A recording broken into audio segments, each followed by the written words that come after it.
Hello, and welcome to another exciting episode of Beer Bros. This is your Friday edition of Hop Week. All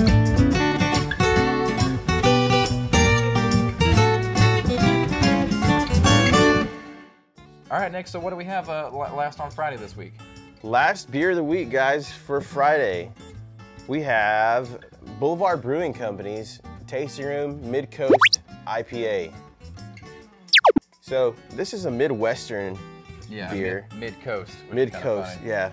They're out of Kansas City. I actually got this from my brother. He lives in the Kansas City area, and he was nice enough to pass this along. Cool. So we've got Mid-Coast IPA. So just do it. Just go. Just do it. It wouldn't be Beer Bros without some kind of mess. It too had an extravagant journey.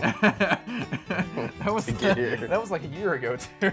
Oh, wow. Well, so if you look at throughout the week, you know, the ones that have been sitting since Monday and Wednesday, they're all similar color and hue. The first one is clearer, a little more filter. The second one is a little less filtered. The third one is even less filtered than that, I would say. Yeah. Today is the cloudiest beer of the week, actually. Yeah. So you go ahead and that looks like fun. Clean up, Keith. You're gonna have a good time.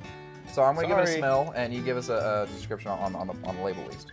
So again, Mid-Coast IPA, India Pale Ale.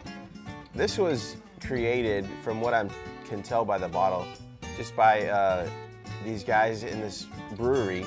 And what they did is they had a selection of beers that they were just pretty much not sure about.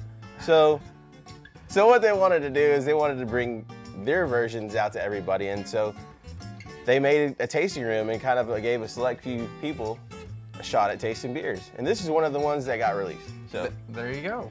That's what we're working with here. Well, anyway, let's just get straight to it. So let's give it a shot. A less filtered, same color, and IPA from Boulevard Brewing Company. Let's give it a clinky. There you go. Drinky. Cheers.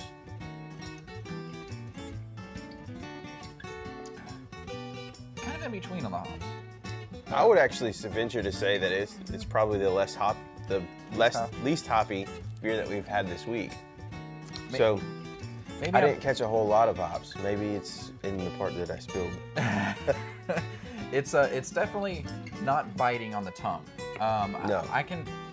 Well, maybe I may have some left over from Monday or Wednesday, but I have a little bit of aftertaste, but it's not as strong as the first one for sure. I would say for me, the taste, the bitterness on the aftertaste is where I get it, and that's why I place on above on the IBU scale, which I wonder what that actually is. Do you know what IBUs are? No.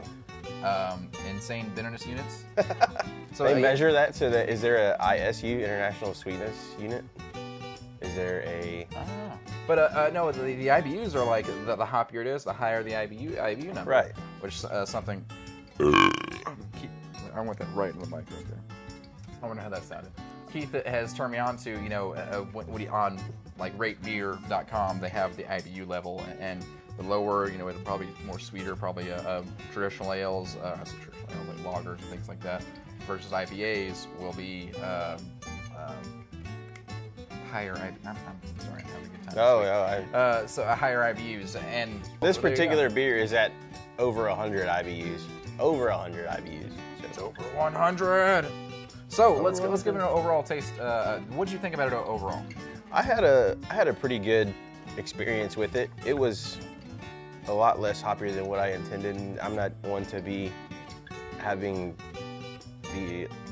I don't like the hoppy beer. Yeah, fair enough. Fair enough. Yeah. So I mean, it's everybody's. But it was a lot less than I expected. So I'm happy with it.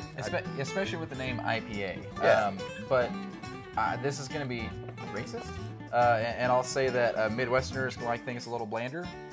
So maybe the taste was drawn down just a little bit because it comes from smack dab in the Midwest. Could be, and maybe that maybe they love that version of an IPA for themselves, and I kind of like it too because it's less hoppy. Right.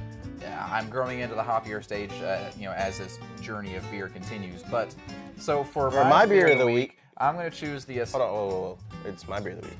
But it's Chris's beer of the week. That's the title. I thought I was the new guy. Doesn't the new person always have precedent? Precedent? I mean, treat your guests, as I'll let you choose your beer of the week. Thank you. While I choose my beer of the week. So together, I think that we have chosen a unanimous beer of the week, and it's definitely the Friends of Trees Pale Ale. Yeah. No question about it. Hands down, it is the best beer of the week. Exactly. So. For hoppy beers, it's not hoppy, but for our taste, it's fantastic. Exactly. And on that note, join us next week as we give a toast to you, the viewer. So like, comment, subscribe down below. Beer Bros out. Beer Bros out. Beer Bros out.